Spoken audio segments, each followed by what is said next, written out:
Hello everyone, my name is Shivangi and आप सभी Shivangi with political science देख रहे हैं। सो हम यहाँ कन्वेंशन के बारे में जानेंगे। तो हम इसे 3 पार्ट में कवर करेंगे, राइट। तो पहला पार्ट हमारा है 1948 से 1965 तक। 1948 के बारे में हम जान लेते हैं पहला।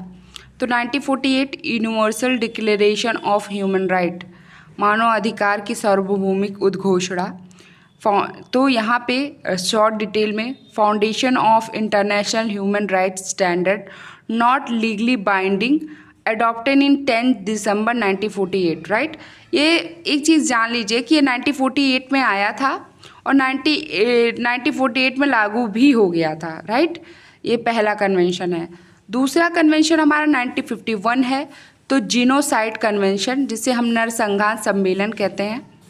तो signed in 1948 and came into force in 1951 and 1948 में हस्ताक्षरित हुआ है और 1951 में लागू हुआ है, ठीक है। सो इससे हम एक चीज़ और भी कह सकते हैं, सो हम ओके। तो आप जीनोसाइड कन्वेंशन के बारे में ये जान सकते हैं कि 1951 में ये लागू हुआ था, जबकि ये आया कब था, 1948 में। तो ये बहुत बारीकी वाली ध्यान है, तो आराम से इसको ध्यान दीजिए, okay. So third is 1954 convention relating to the status of refugees.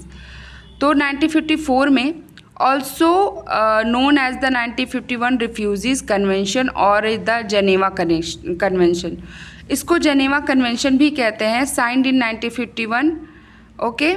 सो तो ये जब मतलब ये आया 1951 में शरणार्थी सम्मेलन या जेनेवा कन्वेंशन के नाम से भी जाना जाता है, और 1951 में इसे हस्ताक्षरित किया गया, जबकि ये लागू कब हुआ, 1954 में।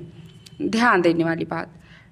And the last one 1965 international convention on the elimination of all form of radical discrimination, सभी प्रकार के नस्लीय भेदभाव का उन्मूलन और पर अंतर्राष्ट्रीय सम्मेलन। इसका एम क्या था, एम था कि aim to eliminate radical discrimination came into force on 4 January 1961, नस्लीय भेदभाव को समाप्त करने का उद्देश्य 4 जनवरी 1969 से प्रभावी, okay. So good bye bye and see you in the next video, okay, bye bye, and please support, it's my second video.